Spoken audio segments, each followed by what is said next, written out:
രാവിലെ എണീക്കുമ്പോൾ നമ്മൾ നട്ട ചെടിയിൽ നിന്ന് എന്തെങ്കിലുമൊക്കെ കിട്ടുന്നത് ഭയങ്കര സന്തോഷമല്ലേ? എനിക്കൊരു സന്തോഷമുണ്ട് കേട്ടോ.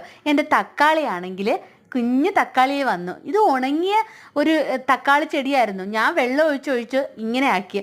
അപ്പോൾ ചെറിയൊരു തക്കാളി അത് മുട്ടിട്ട് വന്നു. അത് എനിക്ക് ഭയങ്കര സന്തോഷമായി. പിന്നെ എൻ്റെ കുഞ്ഞു കാന്താരിയുണ്ട്, ചീരയുണ്ട് കേട്ടോ, ചീരയുണ്ട്. അപ്പോൾ എനിക്ക് ഭയങ്കര സന്തോഷമായി ഇതൊക്കെ ഒന്ന് കാണുമ്പോഴത്തേക്കും. അങ്ങനെ രാവിലെ അതൊക്കെ കണ്ടിട്ട് പിന്നെ ഒരു ചായയൊക്കെ ഇട്ട് ഏട്ടനും കൊണ്ട് കൊടുത്തിട്ട്, അപ്പോൾ ചായയൊക്കെ ഇട്ട് കുടിക്കുമ്പോൾ നല്ല ഊർജ്ജമല്ലേ. അത് കഴിഞ്ഞിട്ട് ഈ ഒരു സാധനം നിങ്ങൾ കണ്ടിട്ടുണ്ടോ? നമ്മുടെ ടൈറ്റാനിയം ഇല്ലേ, ടൈറ്റാനിയത്തിൽ വെള്ളം അരിക്കുന്നതാണ് കേട്ടോ. എത്ര ഒരു വെള്ളം ഉണ്ടെങ്കിലും നല്ല ക്രിസ്റ്റൽ ക്ലിയർ ആയിട്ട് നമുക്ക് കിട്ടും.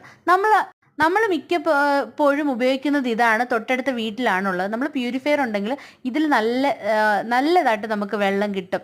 അപ്പം കുറച്ചും കൂടെ നല്ല രീതിയിൽ കിട്ടും. അത് കഴിഞ്ഞ് ഞാൻ മീൻ മേടിക്കാനായിട്ട് ചന്തയിൽ പോയി.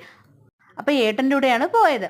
അപ്പോൾ പോകുന്ന വഴിയാണ് കേട്ടോ, ഞങ്ങളവിടെ നിന്ന് കുറച്ച് മാത്രമേ ഉള്ളൂ ചന്ത. അപ്പോൾ അവിടെ ചെന്നപ്പോഴത്തേക്ക് മീൻ ഒരു ചിക്കൻ ആയാലോ എന്നൊരു തോന്നൽ. അങ്ങനെ ചിക്കൻ മേടിക്കാൻ കയറിയപ്പോൾ തൊട്ടടുത്തൊരു മാവിൽ ഒരു കുന്നു മാങ്ങ നിൽക്കുന്നു. ഒരു ഒത്തിരി മാങ്ങ നിൽപ്പുണ്ട് കേട്ടോ.